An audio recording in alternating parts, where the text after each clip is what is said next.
As per the election act of 2017। So हम उसको भी वायलेट कर, उसको भी हमने पसे पुश डाल दिया। उसको भी छोड़ें कि पाकिस्तान मुतहम्मल हो सकता है कि जहां हम आज खड़े हैं, जो तमाशे हम कर रहे हैं, जो इस कौम का वक्त जाया कर रहे हैं, ये सब पार्टीज को, opposition and the government allies should have joint hand together to get Pakistan out of this economic quagmire. Pakistan एक बदतरीन मुआशी बहरान से निकल रहा है। इसमें इस हुकूमत ने नहीं डाला, ये लेगेसी है पिछली हुकूमत की। ये 2018 में पिछली हुकूमत को दुनिया की 24वीं मईशत बना के हैंड ओवर किया गया था।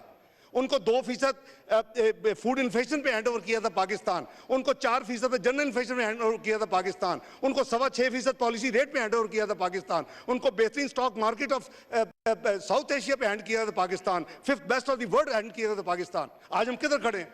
आज हम जो 126 बिलियन की पाकिस्तान की स्टॉक एक्सचेंज की वैल्यू थी, वो इस 5 साल में, पिछले 5 साल में जो इसमें ड्रामे हुए इस मुल्क में, पनामा ड्रामा, डॉन ड्रामा, और जो एक इलेक्शन चोरी करना, एक अपने सिलेक्टेड को ला के बिठाना, और मुल्क में जो तबाही हुई है, आज हम किधर खड़े हैं? 5 साल के बाद दुनिया की 24वीं मईशत, आज दुनिया की 47वीं मईशत छोड़ के पिछली हुकूमत गई है, जब नए वज़ीर आज़म को पाकिस्तान मिला। 47th इकोनॉमी, ये रोने का मुकाम है। चाहिए तो ये था कि सारे मिलके इस मुल्क को, अब कभी कोई एक इशू खड़ी हो जाती है, अनफॉर्चुनेटली एक नेशनल कैलेमिटी भी आ गई। अभी वज़ीर आज़म शहबाज शरीफ ने अभी कोशिश शुरू की थी और अल्लाह ताला की तरफ से एक फ्लड कैलेमिटी आ गई। तो बात ये है कि कौन सी ऐसी कोई बहुत बड़ी आफत आ जाएगी कि अगर इलेक्शन एक दिन में नहीं होंगे? इलेक्शन एक दिन में हो सकते हैं, केयर टेकर, माजी में भी 1-2 मिसालें मौजूद हैं। इस वक्त जनाब स्पीकर, पाकिस्तान जो है वो जिस भंवर से गुजर रहा है, ये मैं आज फिर रिपीट कर रहा हूं, मैंने इस फ्लोर पे कहा था, 5 साल पहले मेरी बात मानी होती, आज पाकिस्तान इस मुआशी मुश्किल में नहीं होता। आज पाकिस्तान के फॉरेन एक्सचेंज रिजर्व $24 बिलियन पे होते। I can prove with mathematics and the statistics and the data and the evidence. इस मुल्क को तबाह करने वालों को एक्सपोज करना चाहिए, उनको लाएं पब्लिक में आके, आवाम से माफी मांगे। ये चंद बंदों का खेल था, जिन्होंने डॉन का ड्रामा किया, जिन्होंने पनामा का ड्रामा किया, जिन्होंने मियां नवाज शरीफ को डिस्क्वालीफाई किया, जिन्होंने मेरे ऊपर 20 साल टैक्स रिटर्न ना फाइल करने का झूठा इल्जाम लगाया। बात यह है कि वही पाकिस्तान आज, तो कुछ और पाकिस्तान होता। चाहिए तो यह था कि प्रेडिक्शन देके 2030 में पाकिस्तान दुनिया के जो प्रीमियम क्लब है G20 का मेंबर होगा। मैं नहीं कह रहा, ये प्राइस वाटर्स कूपर्स की रिपोर्ट है। चाहिए तो यह था कि सब मिलके इसको टाइमलाइन को रिड्यूस करते। 20, 25, 26 में जिस स्पीड से आपका मुल्क जा रहा था, आप इजीली उसके मेंबर होते। आज आपका नेबर कंट्री इंडिया उसका मेंबर है और वो 5वें नंबर से 4थे नंबर पे चला गया।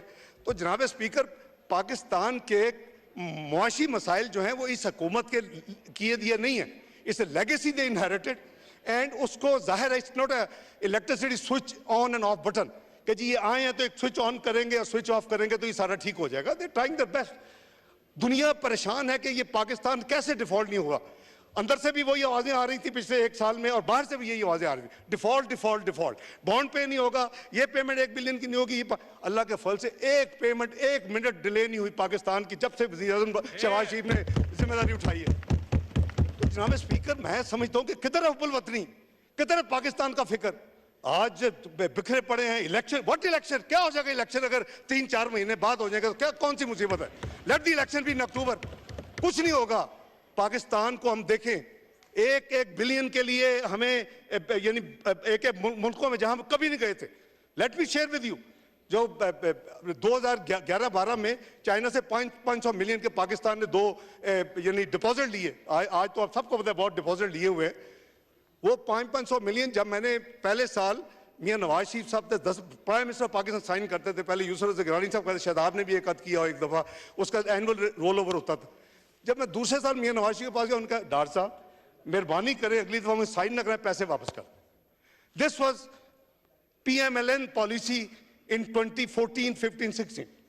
हमने तो किसी से जाके पैसे नहीं मांगे, ये पिछली हुकूमत ने ये काम शुरू किया और जाके छोड़ दिए हमें, चंद रिजर्व छोड़ के चले गए और फिर बड़ी डटाई के साथ मुल्क में सियासत कर रहे हैं।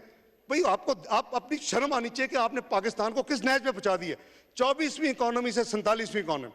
तो मैं समझता हूं कि हमारी प्रायोरिटीज जो हैं वो बिल्कुल सीधी नहीं है।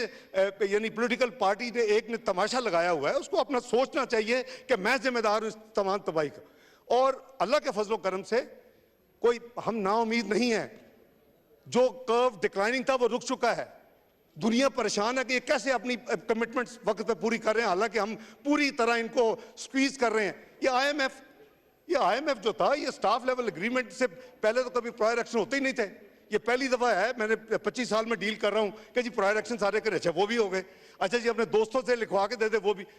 Agenda is something different. We should be, हमें अपनी अकल होनी चाहिए कि हमने अपने मुल्क को खड़ा करना है, और मुल्क को खड़ा करना है एक कॉमिटी ऑफ नेशन में इज्जत और एहतराम के साथ। और पाकिस्तान में कैपेसिटी है। आप अल्लाह ताला के फजल करम से टाइम जितना भी थोड़ा है, यू विल सी के एक्शंस होंगे।